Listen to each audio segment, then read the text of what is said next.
ಇವತ್ತು ನಮ್ಮ ಹೊಲದಾಗ ನಡೆದೈತಿ ಜೋಳದ ಹಾರ್ವೆಸ್ಟಿಂಗ್. ನನ್ಕಿಂತ ಮೊದ್ಲ ಬಹಳಷ್ಟು ಮಂದಿ ಹೋಗಿದ್ರು ಕೊಯ್ಯಾಕ. ನನಗೊಂದ್ ಸ್ವಲ್ಪ ಲೇಟ್ ಆಯ್ತು. ಮಂಡ್ ಕೆಲ್ಸಗಳ ಊರು ಸಬ್ರಿ ಮುಗಿಸಿ ಹೋಗಕ ಇಷ್ಟೊಂದು ಟೈಮ್ ಆಯ್ತು. ಹೋದವನ ಸೈಡ್ ಕೂತ ಮೊದ್ಲ ನೀರ್ ಕುಡಿದ್ನು. ಬಿಸಿಲು ಬಹಳ ಐತು ಯಪ್ಪ, 36 ಡಿಗ್ರಿ ಸೆಲ್ಸಿಯಸ್. ಆಮೇಲೆ ಸ್ವಲ್ಪ ತಿರ್ಗಾಡಿ ನೋಡ್ನು ಎಲ್ಲರೂ ಹೆಂಗೆ ಕೊಯ್ಯಾಕ್ತಾರು, ನೆಟ್ ಕೊಯ್ಯಾಕ್ತಾರೋ ಇಲ್ಲಂತ. ಅದ್ರಾಗ ನಮ್ ದೊಡವ ಅಂದ್ಬಿಟ್ಲು, ನಾವೆಲ್ಲ ನೆಟ್ಟಾಗ ಕೊರೆಯತ್ತೇವು, ನೀ ಕೊರೆಯೋ ಸ್ಟಾರ್ಟ್ ಮಾಡತ್ತಂತ. ಸೊ ಮತ್ತ್ಯಾಕ್ ತಡ ಅಂತ ಹೇಳಿ ನಾನು ಸ್ಟಾರ್ಟ್ ಮಾಡಿಬಿಟ್ನು.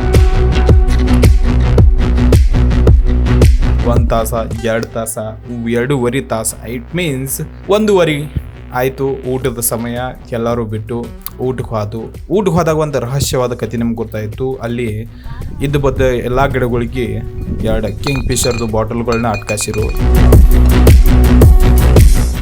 ನಾ ಅಂತೀನು ಮಂದಿ ಹೊಲಕ್ಕೆ ದುಡ್ಯಾಕೆ ಬರ್ತಿತ್ತು, ಏನು ಹಿಂಗೆ ಕುಡಿಯಾಕೆ ಬರ್ತಿತ್ತು ಅಂತಂದ. ಆಮೇಲೆ ನಂಗೆ ಗೊತ್ತಾಯಿತು ಇವರ ಗುಬ್ಬಿ ಓಡಿಸೋ ಸಂಬಂಧ ಈ ರೀತಿ ಬಾಟ್ಲೆಗಳನ್ನೆಲ್ಲ ಕಟ್ಟಿದಾರು.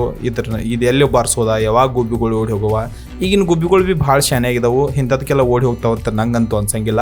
ನಿಮ್ಗೆ ಏನು ಅನಿಸ್ತೈತಿ? ಇದ್ರ ಆವಾಜ್ ಕೇಳಿ ಗುಬ್ಬಿಗಳು ಓಡಿ ಹೋಗ್ತಾವು ಅಂತ ಯಾರು ಅನಿಸ್ತೀನಿ ಎಲ್ಲರೂ ಕಮೆಂಟ್ ಮಾಡಿ. 2ನೇ ರೌಂಡ್ ಕೆಲಸ ಮಾಡಕ್ಕೆ ಸ್ಟಾರ್ಟ್ ಮಾಡಿದ್ದು. ಇನ್ನೊಂದು ಸ್ವಲ್ಪ ಜೋಳ ಕೊರೆಯೋದು ಉಳಿದಿತ್ತು, ಅದನ್ನೆಲ್ಲ ಮುಗಿಸಿದ್ದು. ಎಲ್ಲರೂ ಒಂದೊಂದು ಹೊರಿ ಮೇವು ಕಟ್ಕೊಂಡ್ರು, ಅವ್ರವ್ರ ಮನೆಗೆ ಬಂದರು. ನಾವು ಅದನ್ನ ಮಾಡಿದ್ದು.